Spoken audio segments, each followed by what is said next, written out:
Existe alerta en Ecuador por un repentino brote de tosferina, sobre todo en menores de edad. En lo que va del año ya suman más de 300 casos y 11 víctimas mortales. Esta es una enfermedad prevenible debido a que su vacuna está integrada al Esquema Nacional de Inmunización que promueve el Ministerio de Salud Pública. La aparición de este tipo de enfermedades en nuestro país no es ajena a lo que está pasando en el resto del mundo. Este año, Europa experimentó un importante brote de sarampión en la población infantil que revela las bajas tasas de vacunación de las dosis fundamentales en niños. Estas cifras aumentaron luego de la pandemia del COVID-19, según el último informe de la Organización Mundial de la Salud. La tosferina es una enfermedad causada por una bacteria y esta bacteria tiene dos componentes importantes. Lo primero es que es inmunoprevenible, o sea que se puede evitar su aparición con una vacuna que tenemos, una de las vacunas más seguras que se dispone y que está disponible para los diferentes grupos etarios. Durante la pandemia y con el enclaustramiento que tuvimos por las medidas que tomó el COE Nacional de la restricción de la movilidad, hay personas que decidieron voluntariamente dejar de asistir por las patologías o las actividades preventivas como la vacunación normal a los centros de salud, por ejemplo, porque se dio un poco más de prioridad al COVID, a su prevención, a la vacunación. Los sistemas de salud a nivel mundial tuvieron que aprender justamente a coexistir con esta tensión emergente que había y además tuvieron que coexistir con la atención normal que existía. Autoridades sugieren que se produjo una alteración en el calendario de vacunación de muchos menores de edad durante la pandemia del COVID-19, sobre todo por la dificultad de acceder hacia los centros de salud y por ello invitan a completar los esquemas de vacunación. Pero ¿solo se debe a esto o existe un concepto antivacunas que surge en la sociedad?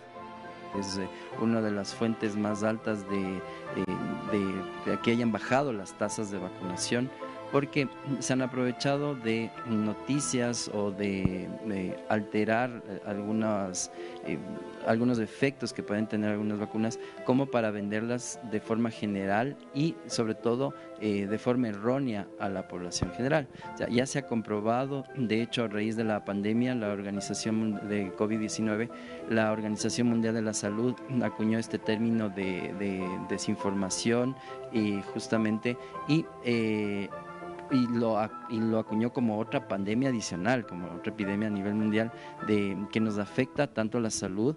Los grupos más vulnerables son los menores justamente de 5 años y sobre todo los que no están vacunados. ¿Cuál es el problema con esto?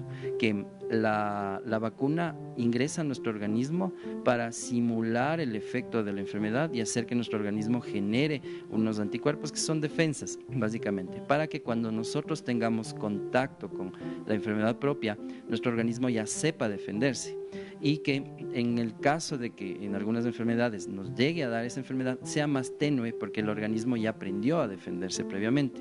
Al brote de tosferina se suman el aparecimiento de varios casos de fiebre amarilla, sobre todo en la parte oriental del Ecuador, y en este sentido el Ministerio de Salud informó que se incrementará la vigilancia epidemiológica y que las alertas están focalizadas en las zonas en donde se han registrado los casos. Actualmente, de hecho, estamos en una sindemia, es cuando tenemos la coexistencia de varias epidemias y sí, tenemos un brote, que es la parte inicial de una epidemia, pero sí tenemos varias enfermedades que están emergiendo y sí podríamos hablar de que actualmente estamos en una sindemia.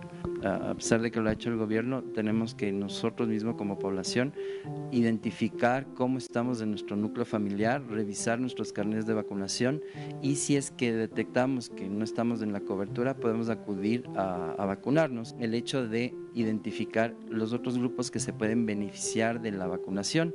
Por ejemplo, como les decía, el recién nacido no puede vacunarse, entonces a quien tenemos que vacunarle es a la mujer embarazada, para que el momento del nacimiento le pueda transmitir estos anticuerpos de su cuerpo al recién nacido y pueda estar un poquito más protegido.